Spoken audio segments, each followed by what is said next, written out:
Have you ever caught yourself shrinking mid-sentence, mid-dream, because you suddenly remembered someone might judge you? If you're trying to stop caring what others think, this story will hit close. Because the prison isn't out there. It's the one we build in our own mind.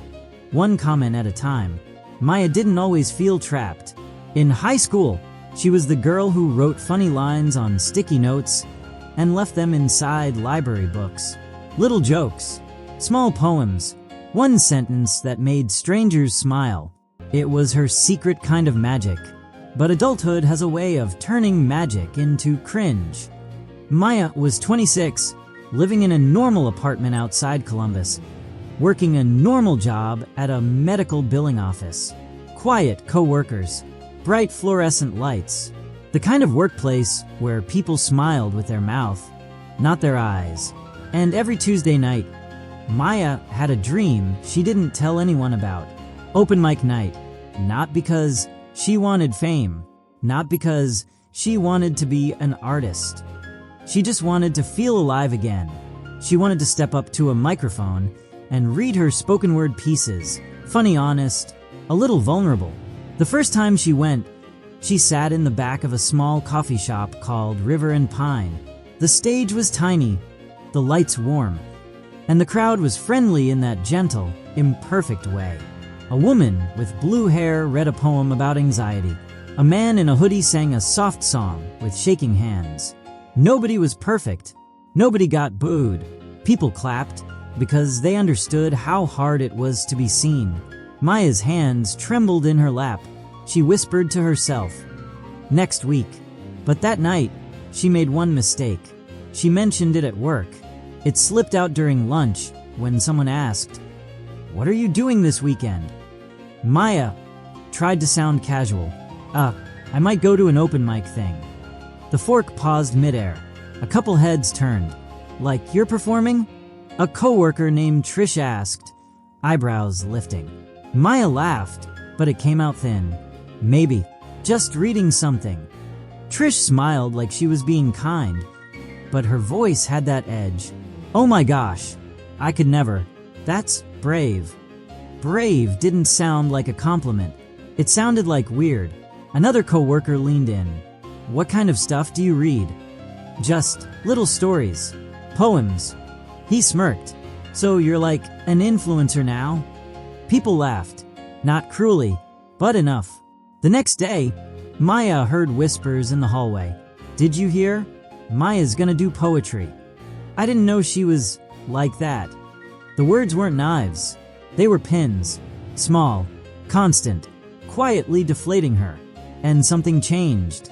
That Tuesday, she drove to River and Pine, then sat in her car and stared at the entrance.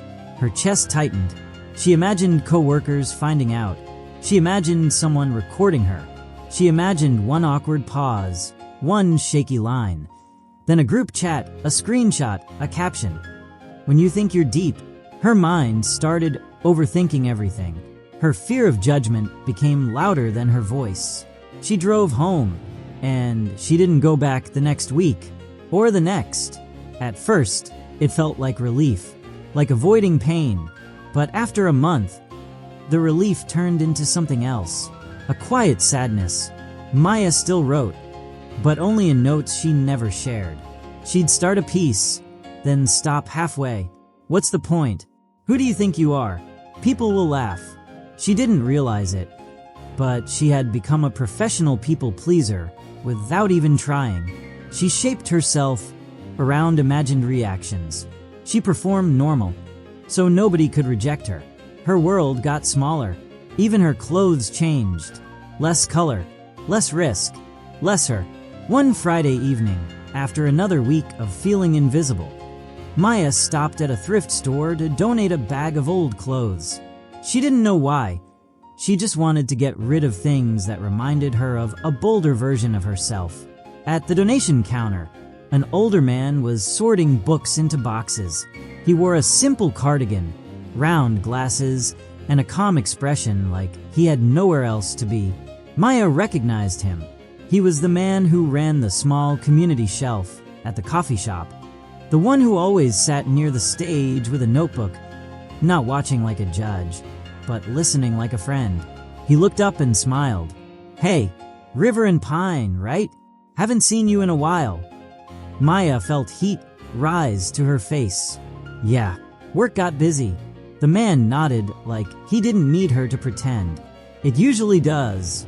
She tried to walk away, but he glanced at the bag in her hands. "Donating." "Yeah," she said quickly. "Just cleaning." He pointed gently. "Mind if I ask what you're throwing out?"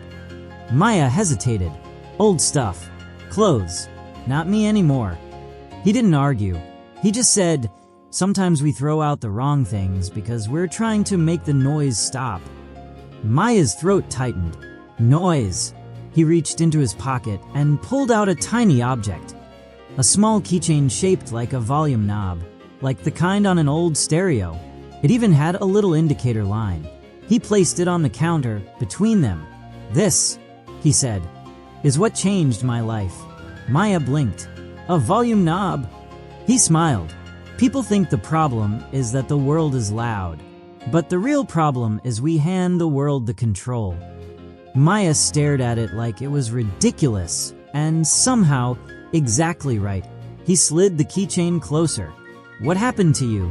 You were going to read, weren't you?" Maya's voice came out small. "I told some people at work. They laughed. Not really, but enough. And now I can't stop hearing them." He nodded. "That's normal. Your brain is trying to protect you, but it's protecting you into a cage." Maya looked down. "I just don't want to be embarrassed." The man said softly, "Embarrassment doesn't kill you, but living a life that isn't yours can." Maya felt something crack, open, anger, grief, truth. "I don't know how to turn it off," she admitted. "I keep imagining what they'd say. I keep replaying faces." He tapped the little knob. "You can't stop people from having opinions, but you can stop giving their opinions the microphone." He paused, then asked, "Do you know what confidence really is?" Maya shook her head. "It's not believing everyone will like you," he said. "It's knowing you'll survive if they don't." That sentence landed in her chest like a weight and a relief at the same time. He leaned in a little, voice calm. "Here's the practice. Not a speech, a practice." He turned the tiny knob with his thumb. "When you hear an opinion that doesn't help you, turn it down. Not with anger, with choice." Maya swallowed. "How do I do that in real life?" He pointed toward her phone. "You ever lower the volume on a video because it's annoying?" "Yeah." "Do that with people," he said. "Mentally, picture this knob. Turn it down." Maya almost laughed, but she didn't, because it made too much sense. He continued, "And then you turn up the only voice that matters." Maya whispered, "Mine." He nodded. For a moment, Maya felt something she hadn't felt in months. Agency, self-worth, a small spark of self-confidence. Not loud, but real.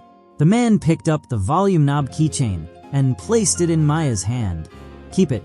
Bring it Tuesday." Maya's eyes widened. "I can't." "You can," he said gently. "And if you freeze, you can still sit in the back. But you will show up." Maya held the keychain like it was warmer than metal. "What's your name?" she asked. "Cal," he said. "I used to work in radio. My job was literally volume. And I learned something late.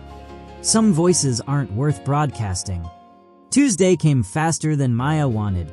At work, Trish made a casual joke about poet life, and Maya felt the old sting rise. Her stomach tightened. Her mind began to sprint. Then her fingers touched the keychain in her pocket. Volume knob. She imagined turning the noise down. Not revenge. Not rage. Just lower. That night, Maya walked into River and Pine. Her heart was loud.